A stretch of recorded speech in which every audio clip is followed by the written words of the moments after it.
Salut à tous et bienvenue sur ce JCN Répond du mois d'août 2023. Aujourd'hui, je vais répondre à quelques questions que vous m'avez posées en commentaire. C'est parti!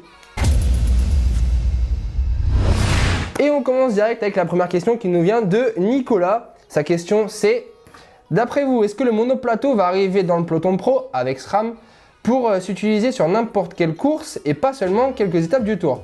Alors perso, je trouve que c'est impossible d'avoir du monoplateau en permanence. Il y a déjà des équipes qui ont essayé, notamment l'équipe irlandaise Aquablue à l'époque. Ils avaient des groupes SRAM sur des 3T et honnêtement ça déraillait tout le temps, donc c'était impossible. Mais c'est pas la seule raison, c'est aussi la différence de vitesse qu'apporte sur lesquelles les coureurs peuvent rouler.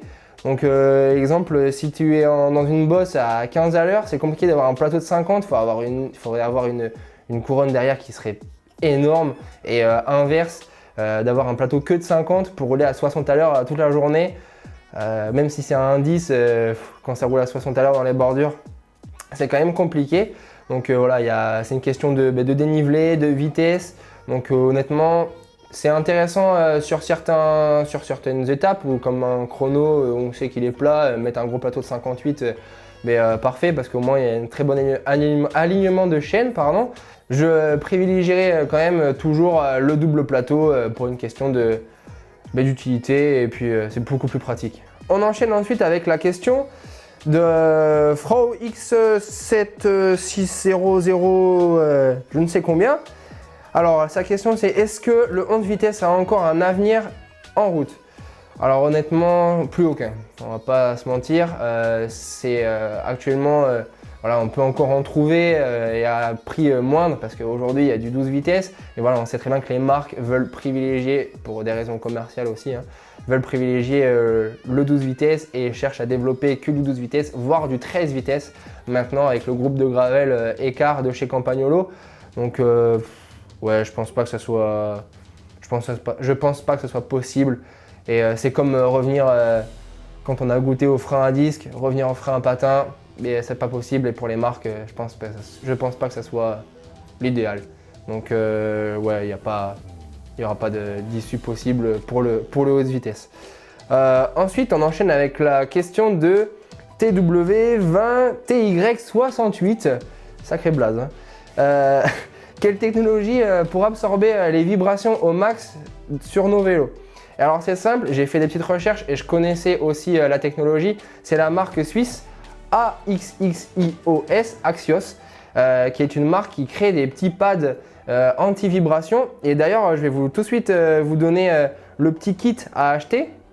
Donc voilà, c'est vraiment un kit essentiel, si on veut avoir vraiment le moins de vibrations sur son vélo. Ça absorbe vraiment toutes les vibrations et c'est utilisé en VTT, en MotoGP, et je connais des coureurs du World Tour qui l'utilisent sur le vélo de chrono. Et voilà, c'est vraiment, il n'y a plus du tout de vibrations, surtout si on roule sur des routes un peu granuleuses ou autres, c'est pas toujours agréable. Donc voilà, le kit, je vous mettrai un lien en description pour acheter ce kit. Il y en a d'autres, mais concrètement, moi je pense que ce kit là, c'est le meilleur. Donc voilà, c'est le AXX Frame avec les patchs pour la fourche, la direction, le tube diagonal, le boîtier de pédalier, ils appellent ça amortisseur, tige de selle, le haut-banc, et il est à 149 francs suisses, donc 155,80 €. Mais voilà, ça c'est le petit coup onéreux, mais en soi, j'allais vous dire qu'on peut aussi empêcher certaines vibrations grâce à des tubeless ou à des sections plus grosses, passer sur des sections de 30, c'est possible selon le haut-banc du cadre. Mais voilà, quand on voit le prix des pneus tubeless, ouais, je pense pas que ce soit forcément nécessaire d'acheter des pneus et peut-être vaut mieux privilégier un kit comme celui-ci. Et pareil, j'allais aussi vous dire de mettre double guidoline ou des barres de gel comme font les coureurs sur Roubaix. Perso, moi je mettais des barres de gel et ça enlève quand même pas mal de vibrations. Mais c'est vrai que c'est pas plus mal d'avoir parfois des petits aimants et des petits patchs qui attirent les vibrations. On enchaîne du coup avec la question de Nicolas 10 Propopoulos 87-98. Vraiment vos blazes, je les adore. Mais donc voilà, sa question c'est: avez-vous déjà essayé des plateaux ovales? Si oui, qu'est-ce que vous en pensez? Alors perso, j'ai démarré le vélo avec des plateaux ovales de la marque Rotor. J'ai jamais essayé au symétrique, Mais voilà, perso, je trouve que c'est une bonne chose sur par exemple un mec comme Max qui fait de l'ultra. Parce que voilà, il y a une certaine économie d'énergie et un réel gain au niveau musculaire et sur la fatigue musculaire. Mais voilà, je pense qu'il est important aussi d'apprendre à pédaler rond. Et pédaler rond, c'est un meilleur coup de pédale, vous serez plus efficace. Et ouais, pour moi, j'ai commencé comme ça, mais dès que j'ai découvert le plateau rond, j'ai surkiffé le plateau rond et je préfère justement aujourd'hui avoir que des plateaux ronds. Je sais que Max, voilà, il divague un peu entre tout, mais voilà, pour le long, c'est vrai qu'il a raison là-dessus, ça peut apporter un réel gain. Mais pour ma part, ouais, je trouve pas ça nécessaire et au final, très peu de coureurs aujourd'hui utilisent des plateaux ovales et je pense que c'était plus un effet de mode. On enchaîne avec la question de Adrien Lefrance 1542. Enfin, un blaze un petit peu plus lisse. Mais voilà, donc sa question plutôt, c'est quel pneu choisir sur route, quelle dimension et pourquoi? Quel est l'apport d'une bonne paire de roues carbone boyau? Alors déjà, tout dépend, si on va parler des pneus en premier, tout dépend de ton style de pilotage. Si tu fais de la course, de l'entraînement, de la randonnée, mais aussi, ça c'est pour la pratique, mais c'est surtout aussi ton style de pilotage dans le sens, est-ce que tu aimes attaquer dans les virages? Est-ce que tu es plutôt, voilà, où tu veux vraiment que du rendement? Il y a tellement de choix aujourd'hui qu'on ne sait pas forcément quoi prendre entre le tubeless, les pneus, les chambres à air, le type de chambre à air, le type de pneus. Il y a tellement de choix aujourd'hui que même la section, ça devient un peu fouillon. Mais voilà, la section idéale pour les stats aéro, ça reste entre du 25 et du 28. Et l'avantage de ces sections, c'est à la fois le rendement, le confort, parce que voilà, entre le 25 et le 28, on sait qu'il y a moins de contact au sol, donc moins de bandes de frottement au sol, donc évidemment moins de bandes de roulement, qui dit moins de friction. Et voilà, c'est un meilleur rendement. Pareil pour l'aéro, souvent les roues aujourd'hui sont faites pour que le pneu soit aligné parfaitement dans le profil de la jante, donc ça va de 25 à 28, hein, comme je viens de le dire. Mais voilà, tout dépend en fait exactement de ce que tu souhaites faire et de ce qui est possible. Perso, moi j'adore attaquer dans les virages, j'adore quand ça rend, donc je suis plutôt préconisé pour ma part une section de 25 ou de 26. Ma marque préférée c'est Vittoria. Parce que voilà, je sens que surtout avec les Graphene Control et les nouveaux Graphene Pro en tubeless, voilà, ça attaque fort dans les virages, je sens que ça s'écrase, donc voilà, je suis en sécurité, je me sens en sécurité. Et ça, c'est un point essentiel, se sentir en sécurité avec un pneu, se sentir en confiance, surtout en confiance, parce que voilà, plus on est confiant sur son vélo, et mieux ça va en fait, hein, concrètement. Et par contre, après, voilà, pour tout ce qui est roue, perso, je préfère privilégier une bonne paire de roues carbone comparé à un cadre par exemple. Je préfère avoir, ou comparé à un groupe. Je préfère avoir un cadre moyen mais une très bonne paire de roues, parce qu'une paire de roues ça change tout un vélo. Son rendement, sa rigidité, c'est ce qui vraiment change un vélo. Vous prenez un vélo milieu de gamme, vous lui mettez une très bonne paire de roues, ça va être un bon vélo. Vous lui mettez une paire de roues bas de gamme, voilà, le rendement n'est pas pareil. Et je pense qu'il est plus important de se faire plaisir dans ce sens-là qu'avec un très beau cadre ou un très beau groupe, mais une paire de roues bas de gamme, ce qui rend en fait le vélo un peu moyen. Et voilà, moi je préfère préconiser ce type de setup, ce type de vélo en fait, avec voilà, un cadre un peu moins bien, mais avec une meilleure paire de roues, ça créera un meilleur vélo. Donc voilà, ça c'est mon petit côté perso, je préfère vous donner, parce que voilà, des fois on sait qu'un cadre plus cher, ça apporte aussi un groupe un petit peu moins bien et une paire de roues moins bien. Et moi je préfère préconiser vraiment, par exemple sur le Canyon, c'est ce qu'ils font, sur le site Canyon c'est ce qu'ils font, parfois mettre des cadres un chouïa moins bien, mais avec des meilleurs groupes et une meilleure paire de roues, ce qui crée du coup un très très bon vélo. On enchaîne avec la question de Julien Rome, 7344, vraiment que des chiffres à chaque fois. Peut-être une vidéo sur l'utilité des dérailleurs électriques. Et oui, ça serait une très bonne idée.